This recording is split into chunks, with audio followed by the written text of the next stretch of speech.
So hello there, welcome to issue 5 of Warhammer Stormbringer. In this issue we're going to be learning a new skill, which is gluing.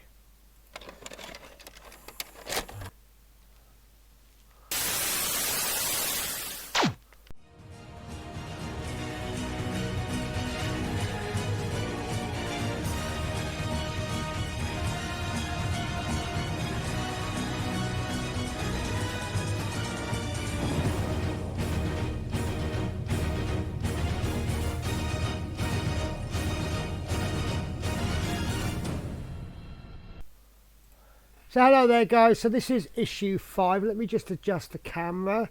Now a bit of a disclaimer before I begin. We should be gluing something together. This is the glue that came with the magazine. This is a Citadel glue. I don't get on with it, and this particular one is a bit defect. I'm sure it's just a very rare one, but I don't get on with this glue very well. So I am going to be using my own glues, which are liquid glues they apply out of a brush. These are made by Tamiya, but other manufacturers do them. So I apologise that I'm not following the magazine exactly. It's just that I can't. That's not usable for me today in this particular instance. So let me just adjust my camera again. So let's have a look at the magazine. So we have got this week 6 dice. So they will go with our other 6 dice, which is quite handy. So we've now either got, if we're playing the game, we now have 6 dice each, or if your friend is collecting this as well, we now have 12 dice each, which is very handy, because if, say for example, you had a total of 12 attacks and you've only got 6 dice, you got to roll 6 dice twice. Now you can roll 12 dice. And it's just a small thing. Right, so let's come back to this figure and this base. So this is the magazine. We have the inside cover as always. We have a little bit on Stormcast Eternals. We have a little bit of history. We have got more on the Stormcast Eternals, and we've got how to build. So this particular model, this is the Stormcast Preator Prime. It's going to show how to put it together. I might be doing it slightly differently from the magazine. I might be doing sub-assemblies. I'll explain that when we come to it. We then have how to paint it, and we're not doing anything unusual. We're just doing exactly the same as we did with the other models, but we're painting this in Stormcast colours. So how to paint, and then we have more playthrough rules. And I think it's all playthrough. These are game basics, so how it goes into turns. You have the hero phase, the movement, shooting, charge, combat, battle shock phase. As you know, I don't really focus on the rules too much because I don't play it. And then we have I don't really know what that is. It's I think it's an advert for this magazine actually. It shows workshop, so it actually it's guiding you to the Games Workshop stores. Sort of, you've got the community, and then the next 2 issues is going to be Hobgrot Splitters, the Way of the Oryx. So there are some different ones there. They're not green skin. So and then in issue 7, no models, just 2 more paints. So I'm guessing that in issue 7 we'll go back to the models and we'll add on those 2 colours onto any models. And we've got an extra page here, Age of Sigmar. So let's have a little look at the model. So we have got, this is a Stormcast Preator Prime, and this is not a push fit connection. See if I can get a focus. This is a proper gluing together model.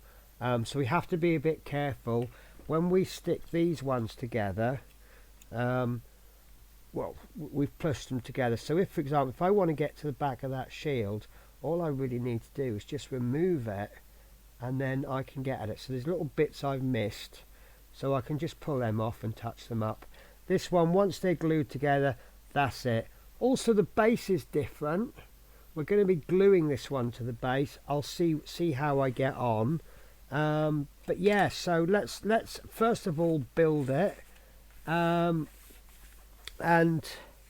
we have 1, 2, 3 stage instructions, and it looks like I will be doing sub-assemblies, because it says on the magazine we need to do the cloak and the head, and then we stick that cloak to the body.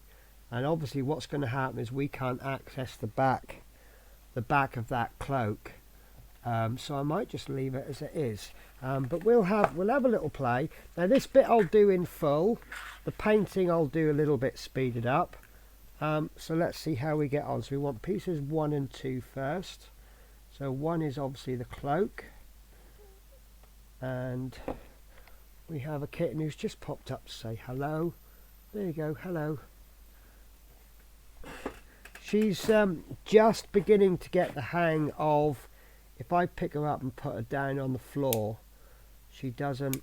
What used to happen was I'd put her on the floor and she just jumped straight back up again. Now she's starting to realise it's not worth it. So just give that a little bit of a file. Just get that sprue nub off.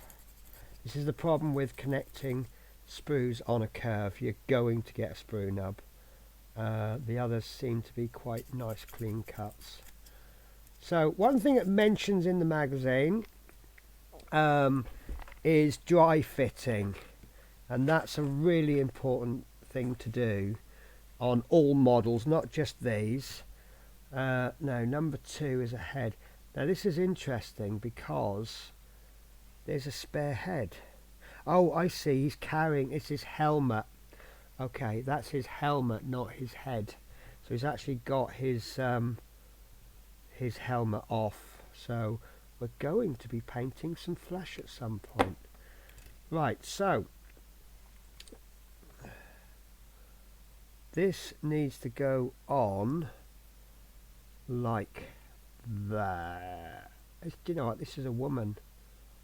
This is a woman. I remember there was a discussion a while back about not enough women in Warhammer, and they do seem to be coming up with more female figures. So it looks like it's there we go. So what I've had to do there, guys, is just keep rotating that until it feels like it's a natural fit. It's difficult to find. It might actually be easier to cut the next piece off, number 3, and then see how it fits onto that one as well. Don't guess where the piece goes, because if you get it wrong, especially if you're gluing, it's now stuck. So the question you're asking yourself is, how is it going to look with the body on? So we've got a little locating tab there, which is going to make life so much easier. Or is it? You know what? It's not going to make life at all easy at all.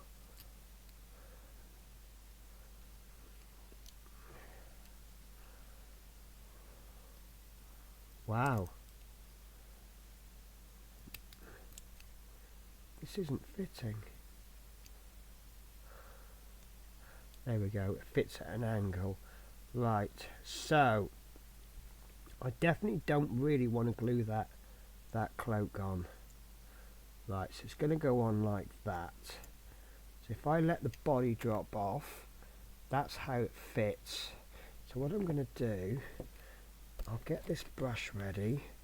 The good thing about this particular glue is that you can hold a piece together, drop a little bit of glue in, and let the capillary action do its stuff. Right, there we go. So head in place. Oops, nearly lost that. Good job I have a little ledge on my table.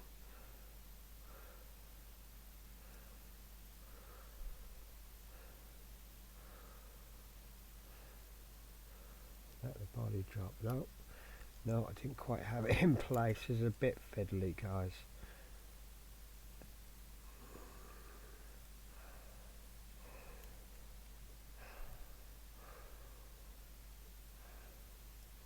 Oh, Sorry about the quiet.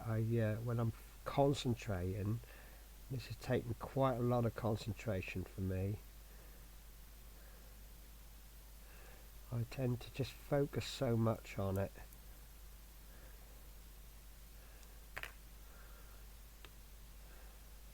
There we go, that's in place. So I'll drop a little bit of glue in there.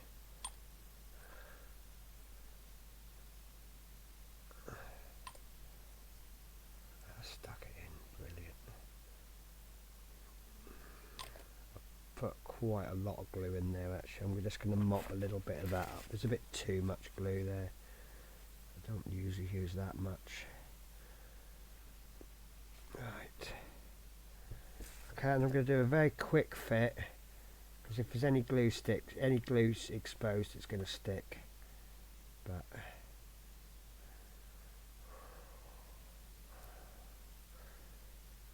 yeah, that's a good fit. So get that off. Right, so I'm going to do that as a sub-assembly, because as you can see, once the body's glued on, it's going to be very hard. No, actually, no, that's going to be fine. I'm alright with that. Right, so let's use let's use the thin glue. I think that'll be alright. I'm just looking where the points of contact are. I think I'm going to just get that going with a bit of the thicker glue. So this particular glue, I use this when I have a little bit of working time. It's a bit thicker, and I believe it's stronger. I might be wrong there. The trouble with the thin glue is if you paint the glue on, it will evaporate by the time you get the pieces together. This one won't.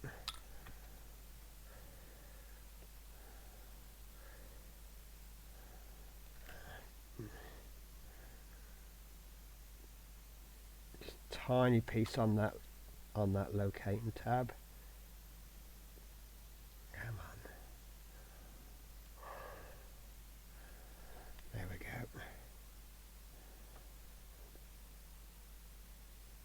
I'm not happy with that head. Right, okay, that's fine. Right, so next step is piece number 4. And this is why dry fitting is rather good, because we can say to ourselves, if we put that piece on, how much of the model is it going to cover up?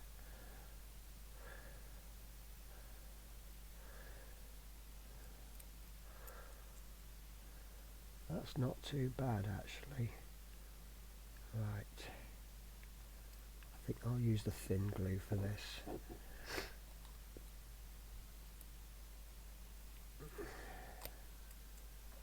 Oh,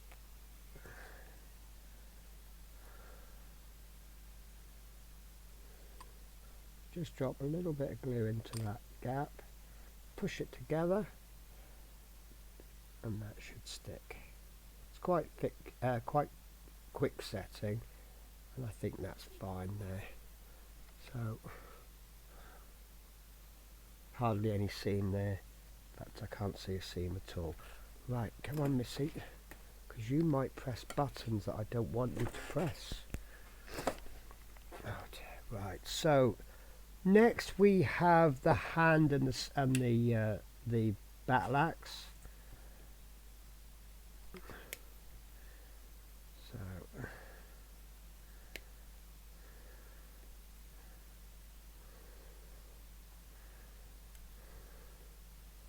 be careful where you cut.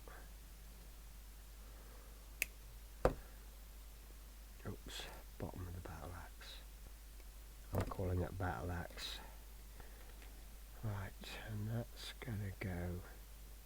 Oh, that's a nice fit. Plenty of contact with that one. Brilliant. Right, so I'm going to use the white glue for that. I'm going to try and use the white glue, because if you're using the Citadel glue, you're going to have to apply the glue in the same way that I am. Oh, that's nice.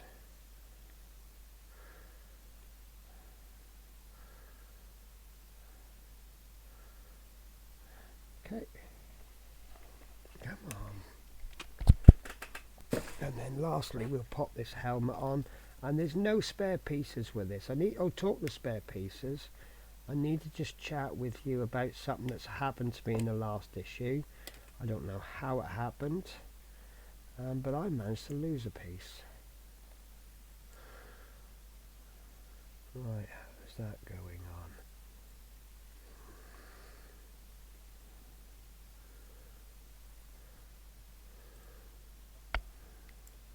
Right, like so.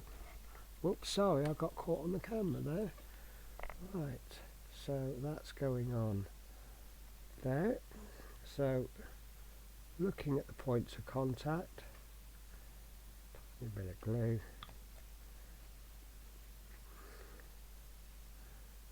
There we go. That's actually quite a nice model. I don't think we really need a sub-assembly for that. Now, the next problem we have, that's not sticking very well. I think I didn't get glue all the way down. I missed a bit. Also, this glue might not even work with this particular type of plastic. Although the way the head is on, I would suggest it is. Now, this is telling us to glue it onto the base. I'm not 100% sure that's going to work. I think that might actually work. Yeah, that'll be fine. So, we're trying to get this onto the base so that all the as much of the model is on the base as possible. So we want to stick it on maybe like that. You know, maybe that rear foot should be right in the middle of the base. And you can't get all of it on without some of it overflowing on the base. But we can certainly do our best. So you could use super glue. Super glue won't give it a permanent fix, whereas this actually melts the plastic. But do a dry fit, make sure it can sit flat, and then pop a slightly slower drying glue onto the bottom of the feet, and then place it as you see fit. Want a nice placement on there. So that's that model made. Now, because we're using a plastic cement, it doesn't dry instantly.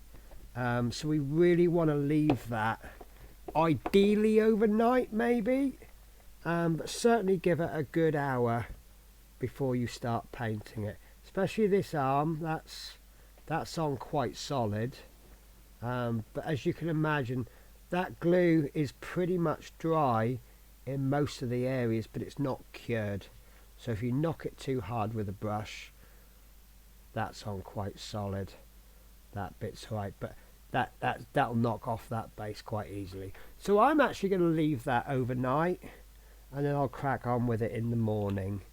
Well, tomorrow, and then I can throw this sprue away because it's all used. Okay, I'll see you in a moment. Right, so that has sufficiently dried and cured. That's nice. So the next 3 stages, there's only 3 stages left on this. We're not going to do anything that you haven't seen before. We're going to paint, well, you could paint all of it with gold, or you could leave the cloak. The next step is to do the cloak blue, and then the last piece is going to be the silver, will be the weaponry. So what I'm going to do, guys, is I'm going to paint this, speed it up, just the one coat. Then I'll bring it up to the camera like that. You'll see what it looks like with one coat. Then I'll do the second coat off camera just to save the video speed. So let's go.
Okay, so I have actually done 3 coats on that. I felt 2 coats wasn't quite the good coverage. I don't know if you spotted, but right at the beginning I tried to use my little water bottle instead of dipping the brush in, and I just over thinned it. It was way too thin. It just broke, and so I had to put more paint in. So I think the paint was a little bit thinner than I normally have. But that's absolutely fine. Now you'll notice I painted over the cloak and I painted over the weapons, which we all know we are going to be painting that over another colour. I did that kind of on purpose. It means that the blue is going to have slightly better coverage as well as the silver. So all I'm going to do now is go over the gold cloak with the blue. So you know the score, guys. This is the Kantar blue, which we've used before, and we're just going to apply it in exactly the same way as before. So again, speed it up.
So this is the blue complete. Again, I put a 3rd coat on there. It just felt it needed that 3rd coat. Also up the top, it's a bit messy. I think I went over some of the gold bits, so I'm going to have to touch that up with gold again. Now I know that blue isn't dry yet, but the next part that we're going to do is going to be silver, and none of the silver parts are anywhere near the blue parts. So I'm just going to crack straight on with them. We've got a tricky bit there with the silver. I've got to get that piece of chainmail from the back. But other than that, I don't think it's going to be a major problem. So let's go for it.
So there we go, guys, 2 coats of silver, although I wasn't quite happy with the end, so I just did a 3rd bit just on the actual head.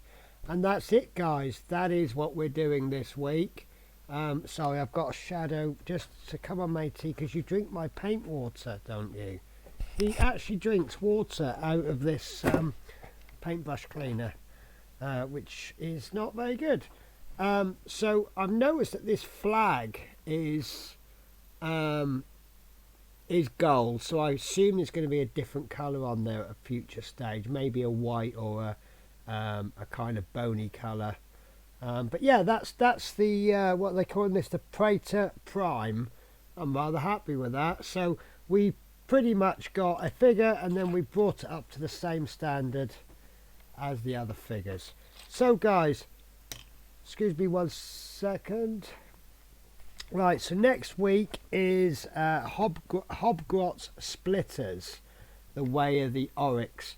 So there will be 1, 2, 3, 4, 5, 6, 7, 8, 9, 10 new figures to do. So that's going to be fun. And I noticed that there's reds in there as well, so that's obviously a future colour we're going to get. So 10 models to make next week, and then I guess we'll be painting them green and silver. Yeah, so that should be fun. So pretty much the same as this week, but with more models. Going to be a lot easier next week, for the pure reason I've just lost the figure. What did I just do with that figure? Oh, it's here. With this one, we had to wait for the paint to dry before putting the second layer on. When we're doing 10 figures, we'll do one, put it down, do the second one. By the time we finish the 10th one, the first one's dry, so we can do it in a production line. So yeah, guys, that's it. That's issue 5 complete. Really enjoying this, actually, because there's plenty to do. But I'll catch you in the next episode. Take care, guys. Bye-bye.